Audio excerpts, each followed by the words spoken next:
All right, welcome to this explainer.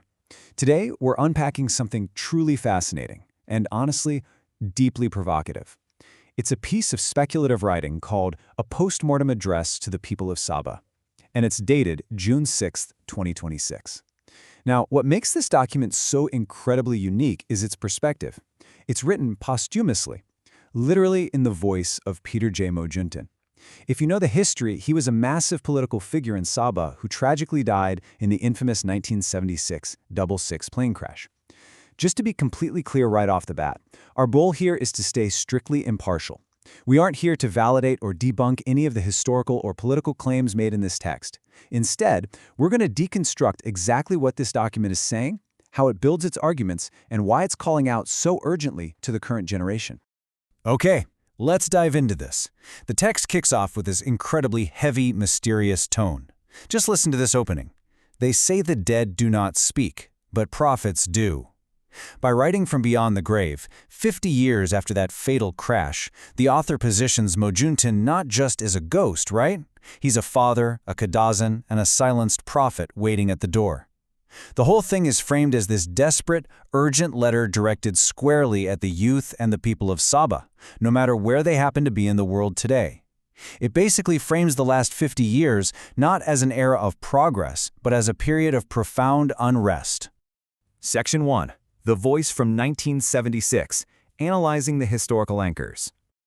So to really grasp the gravity of the document's grievances, we first need to map out the specific historical timeline the author claims is at the absolute center of Sabah's current state. The document draws a straight line through decades of political history. It kicks off with the promises made in the 1963 Malaysia Agreement, usually called MA63. Then it points heavily to 1970, when the real Peter J. Mojuntin wrote a famous 32-point letter to Tun Abdul Razak outlining some deep concerns.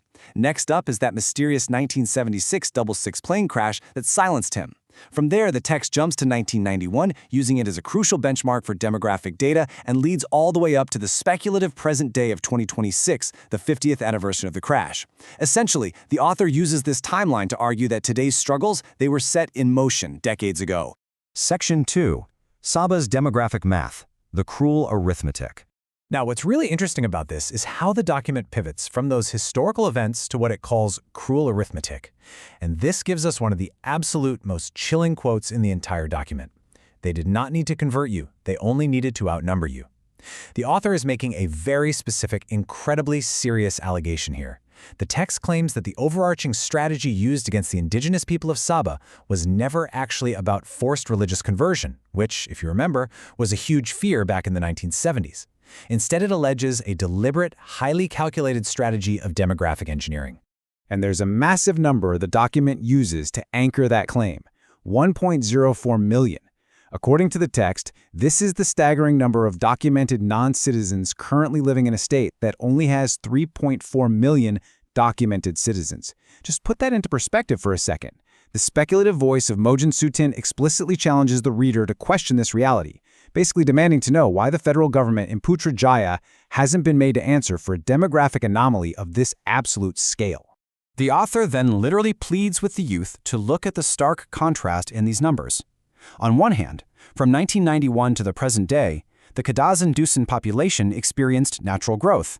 It roughly doubled from around 321,000 to nearly 700,000. But at the exact same time, the total population of Sabah completely exploded, skyrocketing from 1.7 million to an estimated 5.2 million. The text tells the youth to do the arithmetic, arguing that a population simply does not multiply that fast on its own. The document's core allegation? Someone else was let in, and this explosive growth is deeply unnatural. Section 3. The Claims of Project IC's Engineered Demographics. So how exactly does the document explain this massive population explosion? Well, it draws a really sharp contrast. On one side, we have the feared weapon of the 1970s. The text notes that the historical Mojuntin fought fiercely against the United Sabah Islamic Association, or USIA, fearing forced conversions and that missionaries would be expelled. But on the flip side, the document claims the actual reality was far more bureaucratic and permanent. It calls it replacement. The text alleges the real weapon was Project IC, a covert operation happening quietly in a Kota Kinabalu office, stamping hundreds of thousands of identity cards until the demographic math was irreversibly altered. And that brings us to this incredibly powerful paradox within the narrative. Your souls were saved, your land was taken. You see how the document frames this? It's not a religious defeat at all, but rather a deliberate, unreversed territorial erosion. The people kept their faith, sure, but according to the text, they essentially lost their state in the process. Section 4. Exodus of the Youth, the generation that left. Having laid out this alleged demographic manipulation, the document turns its focus directly to the consequences, specifically addressing the Kadazan youth who packed up and migrated to places like Perth, London, Melbourne, and Singapore. The author meticulously lists the socio-economic pressures that drove this mass exodus. We're talking about engineer posts being kept entirely vacant until qualified locals just gave up. It mentions indigenous languages being totally undervalued in the marketplace, and this overwhelming, sinking feeling that Sabah has simply forgotten their name. It paints this vivid picture of a whole generation working in coffee shops just to save up enough cash to leave the state all over again. But then, the document offers this incredibly empathetic validation to the diaspora. Your weariness is not weakness, it is accurate.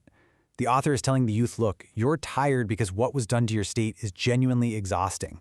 It frames their departure not as some lack of loyalty or betrayal, but as a completely rational response to a decades-long, slow erosion designed to make resistance feel totally futile. Section 5. Faith in Kadazan Identity, the Unbroken Taproot. And this brilliantly illustrates the text's next big point. Despite all this alleged systemic erosion, the document proudly asserts that the indigenous cultural and religious identity fundamentally survived. And it presents some striking data to back that up. Back in 1991, 74 out of every 100 Kadazan souls were followers of Yeshua, or Christ. Today, the text claims that number is remarkably stable at 75 out of every 100. For the author, this proves one crucial thing: the faith survived. The text argues that this faith isn't a liability, it's an entry into divine empowerment. It's a deep root that simply cannot be displaced by demographic engineering. To reinforce that unbreakable identity, the document leans into some crucial cultural anchors, primarily Nunak Ragang. The author urges the youth to view this legend of the red banyan tree at the confluence of rivers not just as some old folklore, but as a living covenant. It's framed as the ultimate historical proof of their deep roots as the people of Kinoingan Minamamangu. It's a reminder that they are the original people of the land, a sacred given that absolutely no government can ever erase. The text also invokes the incredibly powerful cultural figure of Human Dunan. If you're not familiar, she's the legendary maiden who sacrificed herself so her people might survive a devastating famine. The author uses her story as a direct emotional plea to those who have actually stayed in Sabah. He's essentially begging them not to let her ultimate sacrifice be completed by their own modern-day political silence. Section 6. The Call to Action, 32 questions. Which brings us to the document's final segment, a very specific set of demands placed on the current generation to reclaim their political space. The text outlines a totally actionable step-by-step roadmap for empowerment. Interestingly, it explicitly tells the youth not to just be angry, noting that anger is just fire that leaves ash. Instead, it asks them to use the Constitution and the 20-point agreement as tools. Step 1. Learn those hard demographic numbers and dates. Step 2. Compare the actual promises of MA 63 against what was actually delivered. Step 3. Demand that the findings of the Royal Commission of Inquiry, that's the official investigation into undocumented migrants, be prosecuted, not just buried in some archive. And Step 4. For those who can, return to Sabah, because repairing a broken state requires people who actually remember what it looked like before it was broken. So the crucial point is how masterfully the author ties the past directly to the present. Remember the historical Peter J. Mojuntin's 1970 letter with its 32 points that he felt were ignored? Well, this speculative document transforms those 32 points into 32 modern-day questions. As the text says, I did not write that letter to history, I wrote it to you. The author demands that this old letter be pulled straight out of the archives, taught in schools, and used as the benchmark to measure every single modern election candidate in Sabah. This post-mortem address is such a fascinating exercise in historical speculation and political messaging, isn't it? It really forces us to confront how historical grievances are carried generation after generation, shaping the complexities of Sabah's political landscape today. Which leaves us with this final provocative thought. If a document like this could truly resurrect the silenced voices of the past, would their warnings be enough to awaken a generation and actually rewrite the future of a contested land? It's a lot to think about. Thank you for joining this explainer. Keep questioning, keep learning, and we'll see you next time.